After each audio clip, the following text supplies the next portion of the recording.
kecerdasan Thomas Tuchel itu memang banyak diakui oleh publik Jerman ya, terutama orang-orang di Jerman sendiri yang sering disetarakan dengan Pep Guardiola. Jadi kalau umpama MU dapat banyak penalti lalu dieksekusi oleh itu memang setuju. Memang sudah sah, nggak usah ngomong gesek voucher. Ya. Prediksinya itu ya, kalau saya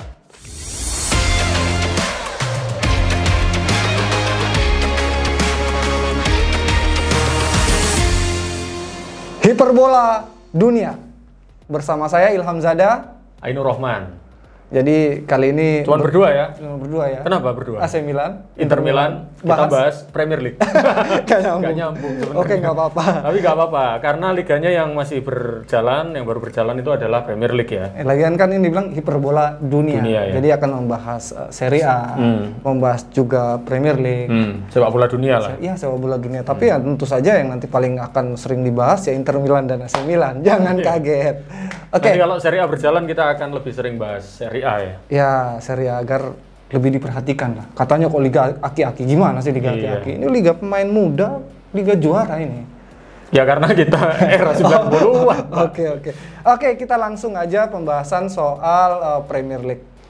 Premier League kita tahu bersama sudah mulai pekan pertama dengan hasil-hasil yang bisa teman-teman lihat di live score atau teman-teman googling. Pada intinya ada beberapa hal yang mungkin akan kita bahas ini, terutama bagaimana pekan pertama ya? Pekan pertama itu akan merepresentasikan seperti apa sih sebetulnya perjalanan seperti apa Premier League ini? Nah, kita bahas mulai apa dulu nih? Kita bahas ya juara bertahan dulu artinya. Juara bertahan ya. Artinya bagaimana juara bertahan sekalipun tidak memulai dengan kaki yang benar, tidak menang, tapi gimana? Apakah masih dianggap bisa juara atau masih dianggap favorit utama nggak? Kalau Manchester City sih ya favorit utama. Maksudnya ini kan pekan pertama tidak akan merepresentasikan apapun ya, meskipun kalah 1-0 lawan Tottenham Hotspur gitu ya. Karena apapun City itu udah melalui sebuah hasil-hasil yang luar biasa di Premier League dalam 4 musim misalnya ya, 4 musim terakhir itu 3 kali mereka juara. Kalau mengacu pada musim lalu sampai Desember pun mereka itu tertinggal 8 poin dari pemuncak klasemen. Ya waktu itu. Lalu ketika City lawan West Bromwich Albion yang seri 3-3 itu, kemudian Pep Guardiola menemukan ide bahwa ternyata gini, solusinya, simple katanya. Lebih banyak umpan, sedikit berlari. Dan akhirnya di akhir musim apa? Di akhir musim dengan 15 kali kemenangan secara beruntun ya, sebelum akhir musim itu langsung unggul 12 poin Pak di puncak klasemen. Dari awalnya tertinggal 8 poin di bulan Desember. Plannya adalah seperti itu, Di atas kertas plannya seperti itu. Lalu karena lawan Spurs kemarin tuh banyak pemain yang nggak main ya, karena masih habis dari Euro gitu. Kevin De Bruyne juga nggak fit, terus Kyle Walker juga nggak fit, lalu Zinchenko juga mainnya separuh gitu, lalu John Stones juga nggak main, lalu Phil Foden juga nggak main. Masih cerah lah City ini. Lagian kan ini kompetisi. Kompetisi, kalau kamu ingin memenangkan sebuah pertandingan, maka ya barisan penyerangmu harus dahsyat. Tapi ketika kompetisi yang panjang, kita bicara konsistensi, maka pertahanan harus bagus. Gimana pertahanan City tahun ini? Toh kayaknya nggak ada perubahan banyak City. Penambahan pun cuman Grealish ya. Cuman saya masih meragukan satu di barisan serang. Karena belum ada pengganti untuk Aguero. Jadi logikanya sekarang ya mengandalkan strikernya ya cuman satu itu gitu loh. Ya kita ngomong striker. Gabriel Jesus ya? Ya. Nah kemarin tuh waktu lawan Spurs memang dicoba Ferran Torres gitu ya. Tapi ternyata tidak terlalu efisien gitu. Karena nggak ada penuntas ya, finisher yang oke gitu. Makanya ini penentuannya adalah karena bursa transfer masih ada gitu ya sampai Agustus. Kalau bisa mendapatkan Harry Kane akan luar biasa sih. Kalau bisa mendapatkan Harry Kane ceritanya kita bisa bilang ya ini juaranya gitu loh. Nah ini masalahnya karena dalam 4 musim 3 kali juara, 1 kali runner up. Yang menjadi penasaran adalah City akan mengejar Liga Champions, itu penentuannya. Kalau di Premier League saya kira Sheikh Mansur udah sangat puas ya dengan performance City. Sekarang penentuannya adalah apakah City bisa mendeliver itu menjadi juara.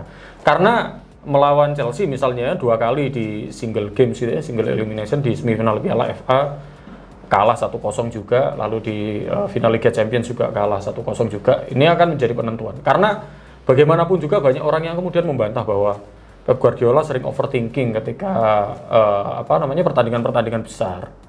Sebetulnya ya nggak overthinking sih sebenarnya, cuman menggunakan formula-formula yang di luar pakem. Tetapi untuk konteks Guardiola yang dirayakan sebagai salah satu pelatih terbaik di dunia, hal itu ya biasa saja sebetulnya.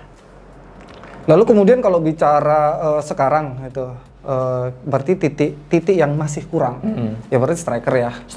Striker titik yang masih kurang karena pertahanannya kita bisa lihat mereka punya kedalaman yang oke, punya banyak opsi. Tengahnya juga punya banyak opsi. Hanya seorang yang menggantikan Aguero. Problemnya adalah apakah kira-kira ketika nggak mendapatkan pengganti Aguero yang dalam konteks idealnya adalah Harry Kane, mereka bisa melebihi musim lalu atau gimana? Ini kan pertanyaannya di situ. Ya musim lalu kan udah sangat luar biasa ya, semifinal Piala FA, final Liga Champions, juara gitu ya. Ya tinggal mendeliver untuk menjadi juara Liga Champions saja, penentuannya adalah ini. Nah, kalau menurutmu siapa pemain kunci di City itu siapa? Dalam situasi kayak gini ya, kalau kita bicara konsistensi tentu aja Ruben Dias ya sangat menentukan. Kita lihat bagaimana musim lalu. Lalu kalau di tengah di awal musim ini memang ketiadaan De Bruyne. Kita ngeliat Belgia kemarin ketika dia ada dan ketika nggak ada. Adapun kan juga nggak berada dalam level fitness yang sangat oke. Itu ya bisa dibilang guncang lah tim itu. Nah ini yang akan menjadi problem ketika mereka nggak punya striker untuk menggantikan Aguero, sekalipun Aguero ya musim lalu memang juga sering tidak inti juga, sudah terbiasa. Tapi mereka membutuhkan seorang striker dan bagi saya nilai kurang dari City musim ini di situ. Nah ini yang kemudian kalau kita bicara dengan tim lain, Chelsea umpamanya. Kita menyadari bahwa Chelsea musim lalu kekurangannya apa? Mereka nggak punya finisher. Sekarang mereka yang finisher yang dianggap nggak sip itu pada keluar semua kan? Nanti Chelsea ya. Chelsea yang seperti itu, tapi yang harus disepakati dulu key playernya itu 2 sebetulnya ya. Satu Ruben Dias yang musim lalu untuk pertama kali dipilih sebagai pemain terbaik versi penulis Liga Inggris gitu ya. Itu satu-satunya back dalam sejarah yang pernah dipilih sebagai pemain terbaik penulis Liga Inggris. Yang kedua adalah Kevin De Bruyne. Sudah seperti itu. Karena secara situasi ruang ganti dan lain-lain udah sangat kompak ya. Sudah selesai. Artinya mereka ya pasti berada di urutan terdepan. Akan lebih terdepan lagi kalau mereka dapat striker gitu aja. Oke, sekarang menginjak ke tim kedua ya. Tim kedua Manchester United mungkin ya. Manchester United karena runner up ya. Selain runner up, tahun ini saya melihat kedalaman skuad dari United ini menjanjikan. Bukan hanya karena mereka kemarin menang lawan Leeds dengan skor yang begitu, tetapi kita ada tambahnya Rafael Varane dari Real, lalu jelas ada tambahan Sancho. Ya itu sudah membuat mereka punya banyak opsi. Udah gitu Dalot kan balik lagi kan ya. Sehingga mendapatkan, seandainya Kieran Trippier dilepas oleh Atletico yang kemungkinan enggak, itu bakal lebih dahsyat lagi. Mereka punya bukan pelapis, mungkin jadi pemain utama. Tapi dengan situasi yang ada, saya pikir Manchester United bisa mengejutkan seperti saya merasa Chelsea juga bisa melakukan itu. Rencana umumnya itu adalah sebetulnya ya terletak pada Ole Gunnar Solskjaer ya.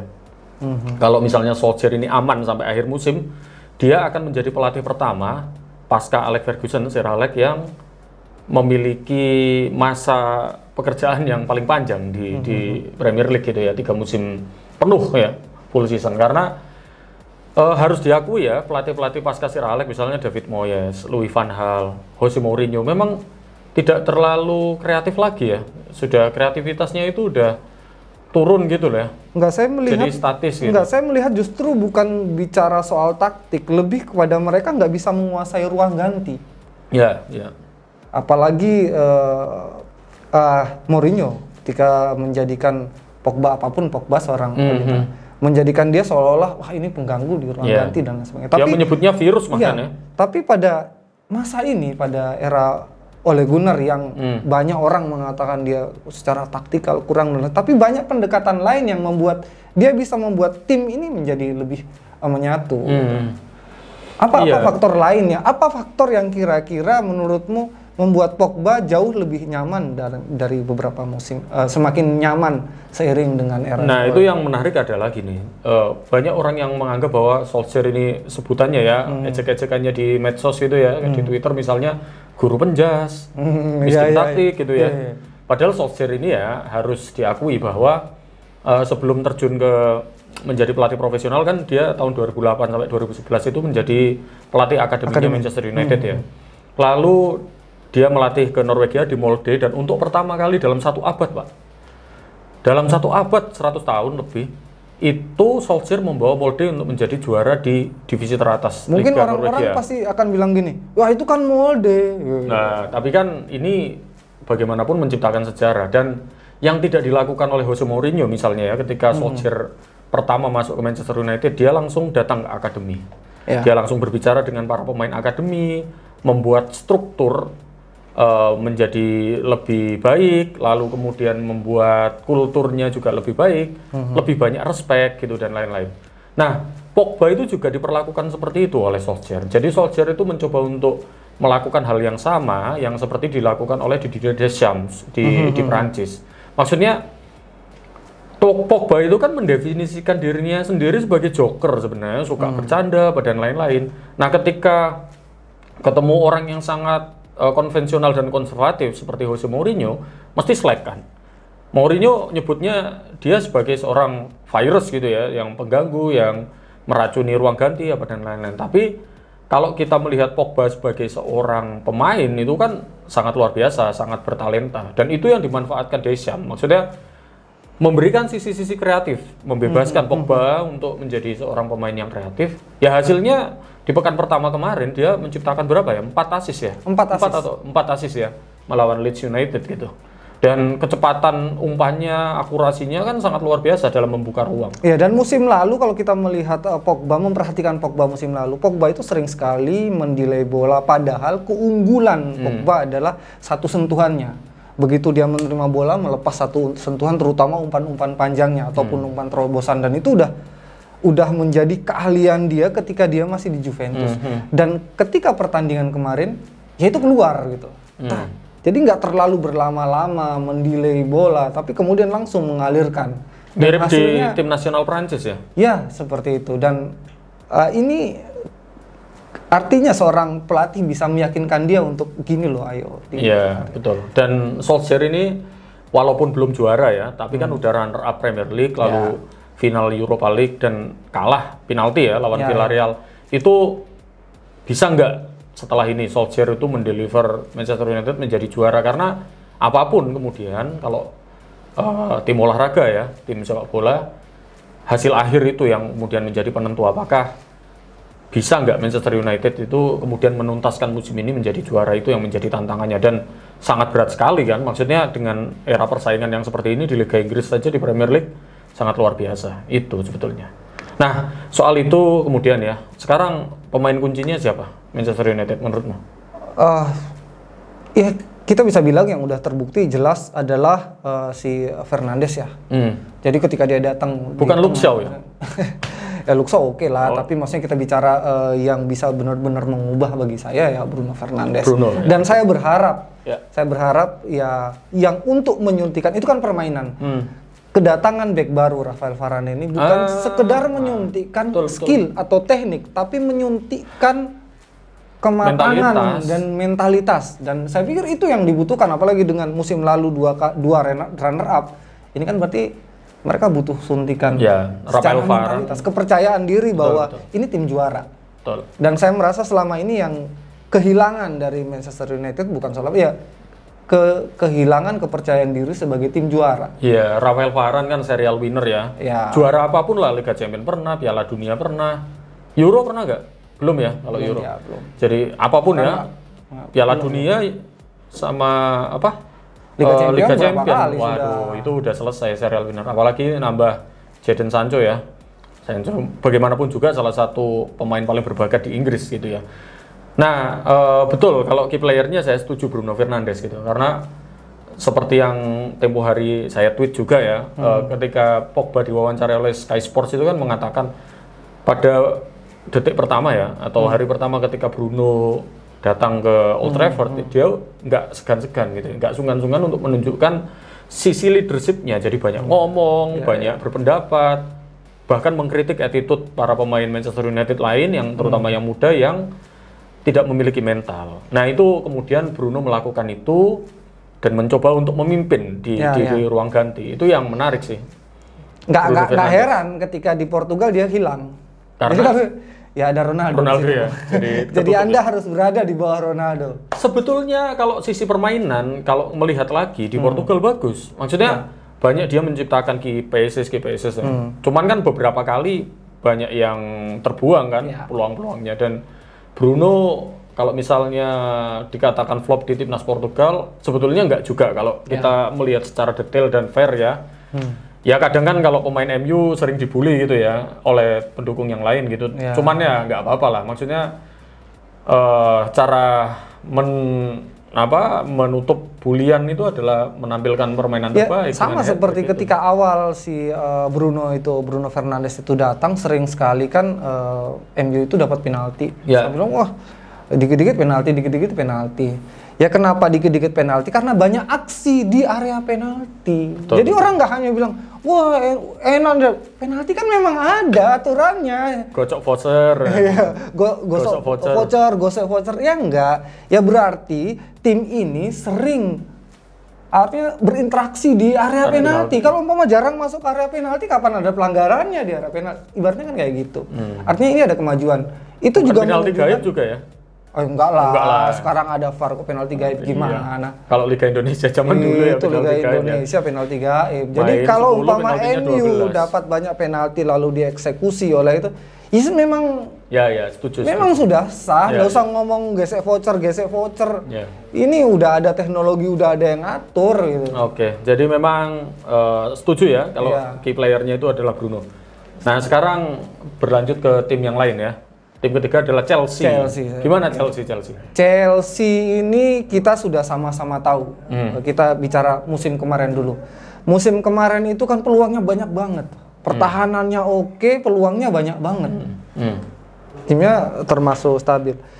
Ya problemnya kan mereka nggak punya striker ya. Umpama Werner datangkan kan dengan harapan yang sebegitu tinggi. Werner dalam satu pertandingan kita bisa melihat kayak ada sisi di mana kayaknya Werner nggak percaya lagi nih bisa bikin gol gitu.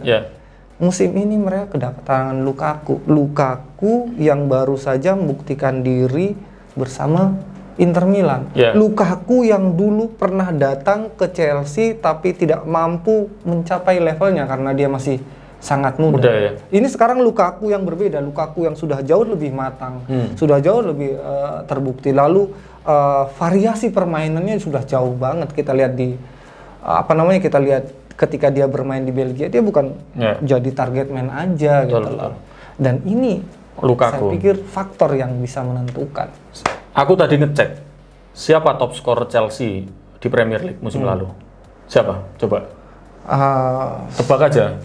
Gak bisa nebak aku. Gak bisa ya? Jorginho. 7 gol. Pernah membayangkan nggak? Bahwa top skornya 7 gol. 7 gol. Chelsea di Premier League itu Jorginho. Top skor Chelsea di Premier League ya. Musim lalu itu adalah Jorginho. Nah, makanya kemudian Thomas Tuchel itu awal musim ini dia itu meminta setidaknya 4 nama ke Roman Abramovich. 1 Harry Kane, 2 Haaland, ketiga Robert Lewandowski, keempat Romelu Lukaku. Dapat Pak Lukaku. Dibeli dengan harga yang sangat tinggi dengan gaji yang paling mahal akhirnya ya. Karena memang secara finishing parah sekali. Maksudnya gini, memang Timo Werner memberikan dimensi kecepatan tapi secara finishing enggak. Dan kemudian ketika Lukaku direkrut, ya sudah beberapa strikernya akhirnya disingkirkan ya, dalam tanda kutip itu Tammy Abraham dibuang, Oliver Giroud disedekahkan kalau disedekahkan ke AC Milan. Terima kasih. Oliver Giroud disedekahkan dan akhirnya Lukaku. Lukaku wah luar biasa ya. Maksudnya gini, Lukaku musim lalu itu tidak hanya menjadi top skor bagi Inter, tapi juga menjadi MVP di Liga Italia, Pak. Karena luar biasa. Maksudnya gini, ketika Lukaku baru datang ke Inter itu, Antonio Conte ngomong, kamu harus mengubah cara dietmu. Nah, akhirnya dietnya diubah. Makannya tetap, tapi dietnya diubah. Banyak pasta, lalu banyak dada ayam, lalu makan siangnya salad gitu. Akhirnya apa? Akhirnya lebih strong, bertenaga dan lebih cepat. Makanya kuat sekali. Makanya selain itu coba orang lihat perbandingan ketika dia masih berkostum MU itu, iya, lalu kemudian kan? Sekarang ya itu kan beda, ramping sekarang. Ramping kuat karena sistem dietnya itu berubah, diubah oleh Conte. Dan latihannya kan keras kan Inter. Jadi diajak berlari, terus. Tapi makannya itu dada ayam terus sama salad kalau makan siang. Jadi sistem dietnya itu diubah, jadi sekarang lebih cepat dan lebih kuat. Kamu harus sering makan dada ayam. Iya. Saya makannya dada ayam sekali pas lebaran, Pak. Dulu waktu zaman kita sekarang 90-an kita balik ke Inter. Kita balik ke Inter lagi. Ke Chelsea ya? Balik ke Chelsea. Nah, Chelsea ini bahkan ketika umpama dalam situasi sekarang dipilih antara Haaland atau Lukaku, dalam situasi dibutuhkan cepat umpama pengen langsung juara, saya malah lebih percaya keberadaan Lukaku daripada Haaland. Haaland pencetak gol yang luar biasa, statistiknya luar biasa. Ya, wes nggak masuk akal. Sudahlah nggak masuk akal ya, oke. Tapi kemudian tetap aja ini pindah liga, ini Liga Inggris, liga yang berbeda, lalu usianya masih sangat muda, lalu secara mental juga mungkin mental juaranya juga belum teruji. Dalam konteks ini Lukaku paket yang sangat komplit ya. Sangat komplit, tapi nggak bisa benar-benar sangat jangka panjang. Berbeda dengan Erling Haaland ya akan jangka panjang. Nggak masalah tapi sih bagi secara Abramovich. instan secara instan. Lagian butuh apa sih? Ya. Butuh jangka panjang. Nanti 2 musim emang lagi, ini tim feeder, kita kaya kok ngapain ya? Roman Abramovich ngapain harus gitu? Karena tujuannya Roman Abramovich jelas kan prestasi, ngapain harus jangka panjang. Yang penting saat ini ada pemain bintang rekrut gitu aja. Dan yang luar biasa ini juga sebetulnya kalau dari sisi manajer kan Thomas Tuchel ini semakin saya baca gitu ya, semakin saya kagum gitu. Thomas Tuchel itu kan di era keemasannya dia itu nggak sempat melanjutkan karirnya karena cedera. Umur 25 tahun cedera dengkul parah. Tetapi kecintaannya pada sepak bola itu tidak pernah hilang. Yang dilakukan apa? Kursus pelatih, Pak. Jadi mulai usia 25 tahun udah kursus pelatih. Kursus pelatih dan memulai karir pelatihannya itu di divisi paling bawah gitu ya. Lalu kemudian terus meningkat. Nah, kecerdasan Thomas Tuchel itu memang banyak diakui oleh publik Jerman ya, terutama orang-orang di Jerman sendiri yang sering disetarakan dengan Pep Guardiola. Bagaimana cara dia pendekatannya dan lain-lain. Terbukti game plan-nya kan lebih cerdas kan ketika semifinal Piala FA dan Liga Champions lebih cerdas. Apalagi gini, ketika Chelsea mengalami sebuah fase disfungsional ketika zaman Lampard, hal yang dilakukan oleh Thomas Tuchel itu memberikan sebuah kestabilan di ruang ganti, keteraturan, terus ala Jerman lah, kedisiplinan, kepatuhan gitu-gitu dan lain-lain. Dan latihan-latihannya kan lebih sangat terstruktur dan sangat disiplin kan. Kelihatan waktu Liga Champions di final itu kan sangat disiplin sekali dan tidak bisa ditembus sama sekali oleh Manchester City kan waktu itu. Nah sekarang ke pelatih pemain kunci Chelsea siapa menurutmu? Tetap ya Kante tetap pemain kunci dan saya harap akan menjadi kunci berikutnya adalah nanti Lukaku. Artinya karena itulah kekurangan dari Chelsea musim lalu, daya gedornya. Maka ketika umpama daya gedornya, problem di daya gedornya terselesaikan, wah ini akan sangat bahaya sekali ya. Chelsea akan bahaya, apalagi kalau di lini belakang ada tambahan muda dalam diri. Trevoh Chalobah kan, jadi kan artinya ini saya pikir tim yang memungkinkan, yang saya berharap ya adalah ada 2 tim yang bisa menyaingi atau bisa mungkin saya pikir, saya malah ada kecenderungan antara Chelsea atau MU ini bisa juara lah, biar jangan City lagi. Apalagi kalau nanti City udah pada momen-momen penentu dan mereka sibuk dengan Liga Champions, ya mudah-mudahan lah mereka berani. Akan setidaknya itu menciptakan persaingan yang menarik. Setidaknya enggak kemudian itulah. Karena sejak Chelsea juara tahun 2017 itu kan posisinya rendah-rendah terus kan, 4-3 gitu. Jadi apalagi kalau City juara kan jaraknya 12 poin waktu gitu Liverpool juara juga gitu, jaraknya jauh. Jadi tidak pertarungan sampai akhir. Nah, kalau ngomong mungkin aja pertarungan sampai akhir kali ini deh. Mungkin ya. Semoga ya. Maksudnya lebih seru gitu ya sebagai penonton sepak bola. Tetapi ngomong soal pemain kunci, sepakat saya, N'Golo Kante. Karena apa? Kalau Kante sangat fit dan firing gitu ya. Sudah on fire gitu. Semifinal Liga Champions luar biasa, Pak. Jadi lini tengah Manchester City nggak kalah semua lawan Kante. Tetapi kemudian ketika kondisi fisiknya agak turun kan di Prancis ya, di Prancis tidak bermain secara maksimal juga. Tetapi ketika Kante berada di kondisi fisik yang top gitu, ya sudah ini kuncinya Chelsea dan mungkin Lukaku juga akan menjadi kuncinya Chelsea gitu. Saya sih berharap Lukaku, karena kalau ya melihat pengalaman dia sudah bermain di Everton, dia ya oke, dahsyat. Lalu di MU juga nggak bisa dikatakan jelek loh. Ya jelek sih musim terakhirnya. Ya nggak jelek-jelek amat ya, mungkin karena faktor MU-nya sering juga bunuh diri, gitu. Lalu sekarang yang berikutnya adalah Liverpool nih. Liverpool, oke. Liverpool plan-nya gimana plan-nya? Kita tahu bersama bahwa Liverpool musim lalu itu bukan hanya karena stadionnya kosong sehingga ya Liverpool main di Anfield dalam stadion penuh, emosinya bakal berbeda. Tapi situasinya juga adalah lihat aja lini belakangnya bergantian cedera, dan yang paling penting adalah kehilangan dari back andalan mereka asal Belanda. Ya, itulah. Jadi yang kehilangan Liverpool itu yang kemarin ya. Itu Virgil van Dijk cedera, Joel Matip cedera, Joe Gomez cedera. Akhirnya siapa? Rhys Williams sama Nathaniel Phillips ya. Sampai gak hafal ya namanya ya. Tapi dengan pemain muda yang seperti kayak gitu aja mereka bisa tetap dari yang jauh sekali dari Liga Champions terus kemudian menang 10 kali beruntun dan akhirnya finish nomor 4 ya. Nomor 4 kalau nggak salah. Ya dicek lagi. Nanti dicek dulu nomor 4 ya kalau nggak salah gitu ya. Tapi awalnya memang kayaknya nggak lolos nih dari Liga Champions. Ini udah kayak karena lolos. Nathaniel Phillips sama Rhys Williams ya, backnya itu karena Virgil van Dijk nggak ada, Joe Gomez nggak ada, lalu Joel Matip juga nggak ada. Musim ini mereka bukan hanya kembalinya Van Dijk, tapi mereka juga dapat tambahan Ibrahima Konate. Ibrahima Konate apa keunggulannya berarti? Jadi musim lalu terlepas dari kehilangan Van Dijk, lalu kehilangan begitu banyak main, tapi yang paling parah kan kehilangan Van Dijk. Jadi kemampuan passingnya, kemampuan membaca irama permainan, lalu memotong serangan. Nah, kedatangan Konate itu karena dianggap pemain yang mirip seperti gitu. Itu ya. Dianggap mirip makan Konate berarti. tapi badannya gede banget. Makan Konate kan pinter passing, pembaca permainan yang jago gitu ya. Ini Ibrahima Konate, tapi oke lah. Ini sama-sama Konate tapi bukan saudara, Bung. Oke. Tolong, ini bukan bahas Inter ini. Tapi darahnya sama, darahnya.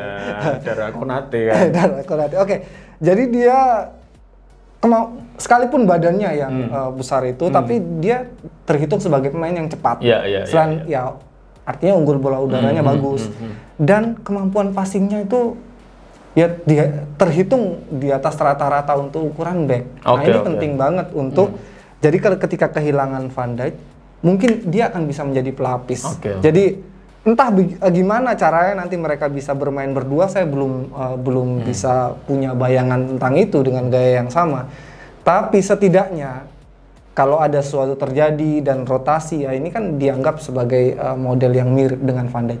Mungkin bisa akan memenuhi ekspektasi atau kebutuhan akan seorang back di belakang gitu. Iya, kemarin lawan Norwich City juga udah kelihatan ya. Maksudnya Liverpool sangat menjanjikan ya, menang 0-3 gitu. Maksudnya lini tengahnya, lini depannya kalau nggak ada masalah ya udah, strukturnya, sistemnya artinya udah kan jalan. Memang musim lalu problemnya kan bukan di sana. Betul, Wijnaldum hilang pun nggak masalah gitu ya, dia karena dia punya Naby Keita, ada Fabinho juga, James Milner juga bisa dijadikan sebagai Chamberlain masih ada juga, gelandang bertahan apa dan lain-lain. Nah, permasalahannya adalah ketika cedera rombongan kayak musim lalu ya. Cedera rombongan ini ampun, itu dihitung di luar sudah di luar kuasanya Jurgen Klopp ya. Sudah ya ampun lah, artinya mau gimana lagi gitu. Tetapi karena sudah bisa lolos ke Liga Champions apa dan lain-lain, dianggap sebagai sebuah keberhasilan, karena dengan Rhys Williams dan Nathaniel Phillips itu bisa masih menang 10 kemenangan. Apalagi dengan adanya Konate yang bukan makan, sekalipun tetap makan. Ibrahima ya. Oh, Ibrahima. Bukan Ismaila atau Ishaka ya. Ibrahima, Konate. Menarik. Nah, kira-kira itu sih kalau menurut prediksi saya dan Ilham ya, mungkin Ilham juga setuju. Ya 4 tim itulah nantinya yang akan bertarung untuk menjadi juara. Kamu nggak hitung Arsenal ya, menjadi juara Premier League ya. Nah, yang lain-lain kayak misalnya Tottenham Hotspur, lalu Leicester City gitu mungkin akan bisa menjadi pengganggu gitu ya. Kalau Arsenal memang problemnya banyak sekali ya. Banyak sekali problem. Karena memang kita tahu ya, Arsenal kan fokus pada pemain muda gitu ya. Dan itu pun kalau misalnya pemain muda ya tidak cocok untuk bertarung di Premier League, karena Premier League kan tim-tim sultan semua yang memang butuh prestasi yang instan dalam tanda kutip dengan merekrut bintang. Kalau pertarungannya di level pemain muda, ya untuk lolos Liga Champions pun akan sulit gitu ya. Akan sulit. Arsenal. Ya prediksi peringkat 7 atau 8 lah Arsenal ya kira-kira ya. Ya bisa lah. Seperti untuk masuk ya. level Eropa juga terhitung ya juga kepayahan juga kalau melihat rekrutan yang sekarang atau melihat permainan di pertandingan pertama. Ya saya malah berharap ya malah prediksinya gini, apakah Arteta bisa bertahan sampai akhir musim? Malah pertanyaannya sampai di level itu saya. Ya, itu juga pertanyaan yang menarik sebenarnya. Tapi kalau melihat rekrutannya kayak misalnya Ben White yang dihargai berapa 40 juta pounds gitu kan. Karena memang tidak ada opsi lain ya. Maksudnya sulit gitu untuk menemukan pemain yang mau untuk bermain di Arsenal sekarang. Pemain papan atas ya yang selevel Liga Champions gitu ya. Akan sulit gitu, dan memang Arsenal ini akan kesulitan untuk kemudian menembus 4 besar. Prediksinya seperti itu sih. Lalu juara siapa kira-kira menurut? Juara kalau menurut saya ya antara Manchester City dan Chelsea lah. Oh ya City otomatis itu, tapi kalau saya sih cenderung berharap antara Chelsea atau MU. MU ya? Chelsea atau MU. Menarik. MU setidaknya ya, kalau kita melihat setidaknya dalam mungkin 5, 6, 7 pertandingan ke depan ini fans MU bisa akan melihat di puncak nih karena lawan-lawannya jauh lebih mudah daripada tim-tim lain di awal ya, di awal. Lain kalau Arsenal, Bung. Arsenal udah habis kalah, habis nanti ada lawan Chelsea, lawan City beruntun. Artinya setidaknya itu membuat secara mental di awal, waduh kok kayak gini. Sekalipun pelatih tertentu kayak Pep Guardiola ketika anjlok di awal dia bisa menemukan solusi-solusi ya. Nah kalau tim lain kan bisa aja malah keburu dipecat. Itu kan Pep Guardiola gitu loh, yang lain belum tentu sih. Nah itu menarik, aku baca artikelnya Michael Cox kalau nggak salah di Athletic itu bikin skala gitu ya. Skala siapa yang paling cepat dipecat? Iya, skalanya itu gini. Skala 0 sampai 10 tanda kurung Pep Guardiola gitu. Maksudnya yang paling tidak dipecat itu Pep Guardiola. Lainnya misalnya Arteta 60% akan dipecat, Solskjaer berapa. Jadi range-nya itu 0 sampai 10 dalam kurung Pep Guardiola. Maksudnya yang tidak mungkin dipecat itu ya Pep Guardiola apapun. Tapi kan hasilnya Pep Guardiola luar biasa, Bro. Meskipun memang dianggap ya karena tidak tersentuh karena memiliki kestabilan itu. Nah, sekarang yang prediksinya itu ya, kalau saya City atau Chelsea gitu ya. Kalau kamu? Saya berharap MU atau Chelsea. MU atau Chelsea ya? MU atau Chelsea. Ya menarik sih. Jadi kita nantikan, ini pertandingannya seru. Apapun kalau tontonannya sepak bola itu karena sports ya. Karena kita juga tidak mendukung tim Liga Inggris gitu ya. Tentu saja. Tapi kalau disuruh prediksi apakah Inter atau Milan yang Scudetto, dua-duanya enggak. Itu nanti ya. Nanti. Kalau kita lihat pekan pertama seperti apa, jangan-jangan Zeko jadi MVP gitu ya, siapa yang tahu gitu. Nah itu seperti itu kira-kira prediksinya, dan apapun ya, karena kita tidak mendukung salah satu tim di Premier League, kita berharap sebuah pertandingan yang sangat penting, ketat, kompetisi yang menarik gitu ya. Jadi nggak selisihnya sampai double digit poin sampai terakhir gitu ya. Nggak seru banget kan. Padahal orang nonton Liga Inggris tuh karena seru biasanya persaingan sampai akhir. Lah ketika era City terakhir termasuk Liverpool itu kan jauh banget sih, jadi nggak seru, itu kayak main FM aja gitu. Menarik yang two horse race juga tidak terlalu menarik ya, misalnya Liverpool sama City yang ada tiga tim sampai 100 poin gitu ya. Nah, apapun itu, terima kasih sudah menyaksikan Hiperbola Dunia. Kita ketemu lagi di episode yang berikutnya. Saya Ainur Rahman, Ilham Zada. Selamat malam, sampai jumpa. Sampai jumpa.